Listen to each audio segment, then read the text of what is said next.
Greetings, friend. My name is David McLeod. I am your life mastery coach and the lead author of the #1 international best-selling book, Gifts of Wisdom, Practices for Healing and Empowerment. I'm also one of the co-authors of the best-selling series, The Wellness Universe Guide to Complete Self-Care.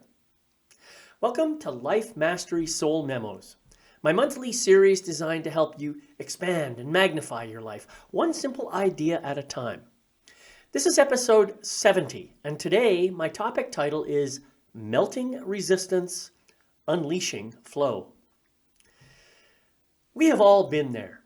The strange, stifling sensation of knowing exactly what we are supposed to be doing, but feeling an invisible wall standing directly in our path.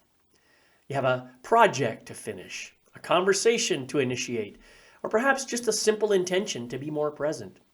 Yet you find yourself stuck in a loop of hesitation, procrastination, or heavy-headedness.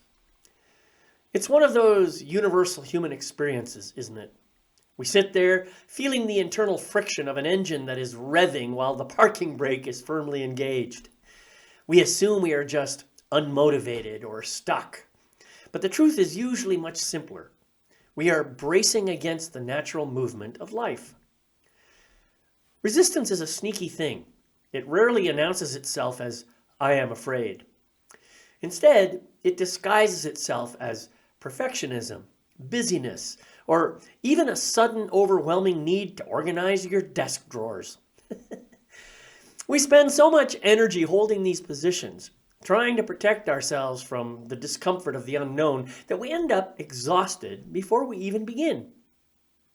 I remember a time when I had a major creative push ahead of me, and instead of just doing the work, I spent an entire morning researching irrelevant topics, convincing myself that I was preparing. I wasn't preparing. I was resisting the vulnerability of creation. When you spend your life bracing against the flow, you aren't just slowing down. You are actively damming the river of your own potential. If you find yourself caught in that kind of cycle of contraction, here are some ways I've learned to identify the resistance and start loosening its grip. First, check for physical armor. Do you notice your shoulders hunched or your jaw clenched? That's your body preparing for a fight that isn't happening. Second, watch for the distraction bounce. When you immediately jump to a secondary task, the moment the primary one feels slightly uncomfortable. Third, notice if you are holding your breath. We often literally withhold oxygen when we are afraid to lean into a task. Fourth, listen for the should narrative. Whenever you hear yourself saying, "I should," you are likely resisting the "I want" that feels too risky to pursue. Fifth, look for rushing as medicine. If you are moving fast just to get to the end of a task, you are resisting the process itself. And sixth, simply name the resistance. When you call it what it is, oh, there's that fear of failing again.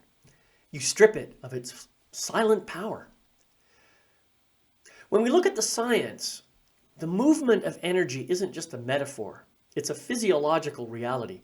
Our brains are essentially prediction machines that view the new or the challenging as potential threats to our survival. When we feel resistance, we are triggering the amygdala, which kicks the body into a sympathetic nervous system state, flooding the system with cortisol and locking our prefrontal cortex in a narrow reactive loop. Trying to force yourself through this state through sheer willpower is like trying to drive a car with the handbrake on. You just burn out the engine. Instead, when we soften that resistance, we shift our neurological activity back to the prefrontal cortex, the center for executive calm and creative functioning. We aren't fighting the tide anymore. We are choosing to swim with it. Let's look at 3 ways you can actually master this transition and dissolve the fear underlying your resistance. 1. Soft belly. When you feel that familiar contraction, consciously drop your shoulders, and relax your abdominal muscles. Your belly is the gut-brain hub. By softening there, you send an instantaneous physical signal to your autonomic nervous system that you are safe and that it is okay to let the life energy move through you again. 2. The gateway flip. Instead of viewing a challenge with anxiety, treat it as a curious experiment. Ask yourself, what if this is not a problem to solve, but an opening to explore? This mental pivot shifts your energy from a defensive posture to an inquisitive one, which is the hallmark of a flow state. And 3, micro moments of flow. Resistance thrives on the big picture of a task.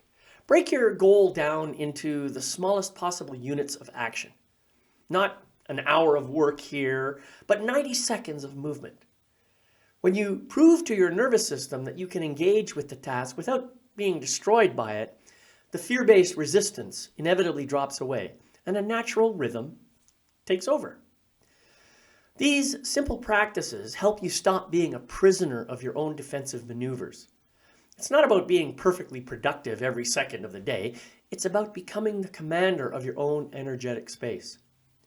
You will find that when you stop giving your fear a seat at the table, you show up much more clearly for your work, your family, and your purpose.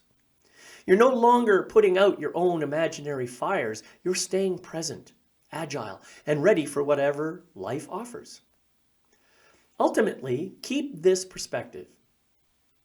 You don't have to create flow.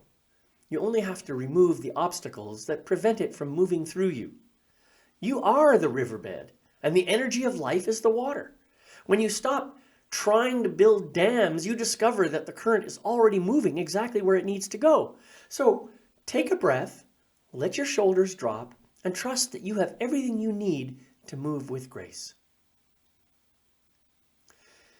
If you like being inspired by people who learn from their circumstances and embrace the wisdom that emerges naturally out of those situations, then you'll love my book, Gifts of Wisdom, Practices for Healing and Empowerment.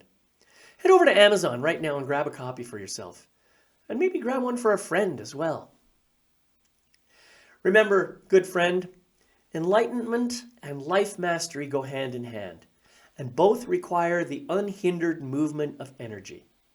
Hindrance only occurs because of resistance, which is a form of fear. Eliminate fear, allow energy to flow, and let your light shine. Let me know your thoughts about this, and if you would like some one-on-one support, please reach out to me directly. I'll see you next time on Life Mastery Soul Memos. Bye-bye for now.